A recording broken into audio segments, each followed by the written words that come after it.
Pederneiras area of Brazil, where we have our rather famous space shuttle, dark green tourmaline. It has a sceptered rubellite tourmaline underneath that makes it look like a rocket ship blasting off the way it's formed there. Just a wondrous transparent crystal. And its partner that came from the same mine, if not the same pocket, we call Thor's hammer, is another a wonderful tourmaline on top of a tourmaline that has been repaired once, but was originally attached as you see it. This particular area also produced a lot of the what generally has been a fairly common mineral, although I've not seen some elongated dark blue blades of kyanite like this. I just love this piece. Kyanite was actually one of the first minerals I ever personally collected before I even met Gail, and we acquired this and a wonderful kyanite gemstone here with it on the base. That's just a fascinating mineral. There's some alexandrites, which are chrysoberyls, here from Brazil in the front of that. We've got some interesting purple apatites on quartz here on this side. A variety of interesting unusual minerals, including some xenotime crystals here, a rarity that I didn't know came out of Brazil until I found these. Some manganotantalites, some zircons. There's some wonderful uvites over here from a kind of a root beer golden brown color onto some dark green crystals. This one back here is particularly fine. And a variety of bright red rubellite tourmalines. Here's an unusual crystal here with a rutile plate on top of quartz that in turn had quartz grow on top of that, and some euclase crystals here that are rare gemstones as well. I'm being pushed on to the next one. You want to do this one? No, I'm tired. She's tired. This incredible aquamarine center of this case from the Galilea area is a crystal, single crystal of gem quality from end to end. There's no flaws or inclusions at all in it. We call it the pickle. It's we have a number of dealers, especially a few that come from France, that make a beeline to this case or this piece when they come to our home and say, I want that. It's the only piece I want from your collection. I want that. And it's a very popular piece. A bit similar but different is what we call the Superman crystal. It's a elongated, heavily etched crystal. As the first one is etched, it kind of reformed with little windows in it, as if there were casement windows cut into the material, the way it reformed by way of dissolution. A little tiny etched spear, doubly terminated spear here as well in front of it. Some interesting Hurlandites, Hurlandites. Here there's both the salmon color and some pinks. There's, interestingly enough, some hiddenites, spodumines from the area, kind of a lime green, some bluish green vivionite, used fluorites, some rare stokesites here, and even rare wagenite. Most people don't even know how to spell that, never mind say it, and I'm not sure that I get either right. And some wonderful deep dark purple. This light is out, or a light is we need to get some lights fixed here.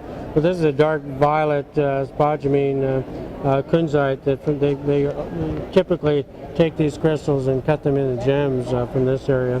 And we've got a rutilated quartz in the back that is pretty spectacular. This has been cut and polished. It was actually cut by a specialist out of Eber Oberstein in Germany, who cut it concave so that you can flash a light or look at it and there's no reflection off of it. As I'm running that light back and forth, none of that light's coming back at you. Just an incredible craftsman. It reflects on everything, sort of. It's reflecting on everything coming through. Well, it's showing up. The rutile is all you see reflecting back, which is inside the quartz. So that's the optical quality quartz that's inside. And some interesting rose quartz. That's a famous piece that has a long provenance, starting with Bancroft, who first discovered this material. To Barlow, I think James Horner had this. Dave Wilbur had this in his collection. Herb Brown had it, and now Jim and Gail Spann. Jim and Gail Spann, Gail and Jim Spann, one or the other. have it, and so we've added our names to a pretty prominent list of prior owners. And last but not least, in this case, this was a you gotta love a girl you can give a rock to, and she's happy for an anniversary present. This is a giant lustrous morganite.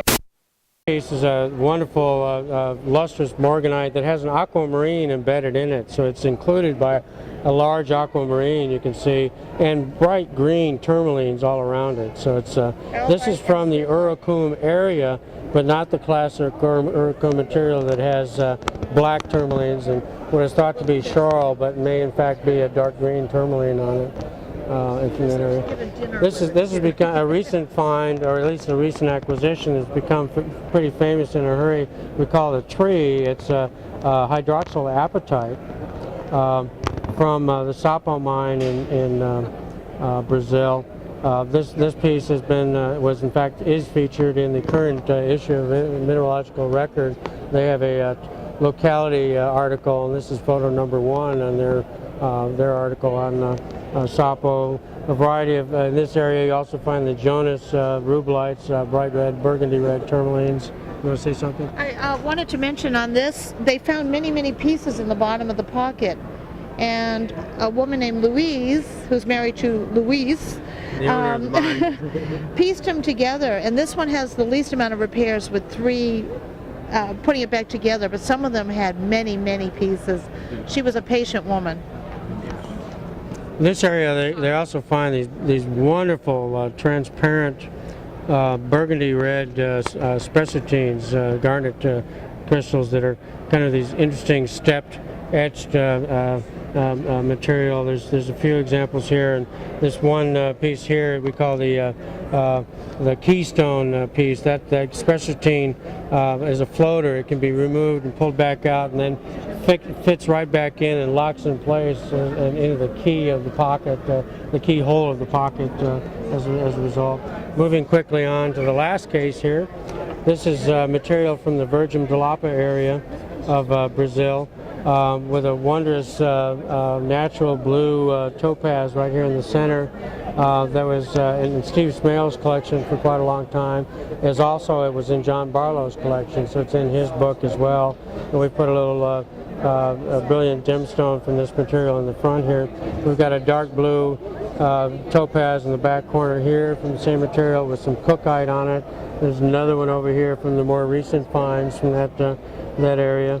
There's an interesting colorless topaz here that has some brown rarity called zanazeite. Spell that in a hurry. On it. That's a mineral that when you look it up, it's if you see it at all, it's typically a very dark green. There's actually some of that on this eosphorite here. With a microscope or any kind of a magnification, you can see these evergreen crystals, and that's what those are. This is just a wondrous piece of blue topaz with a kind of a pinkish violet lepidolite around it, and if you look closely, there's a little tourmaline sticking out the side there. So you've got several minerals all together here.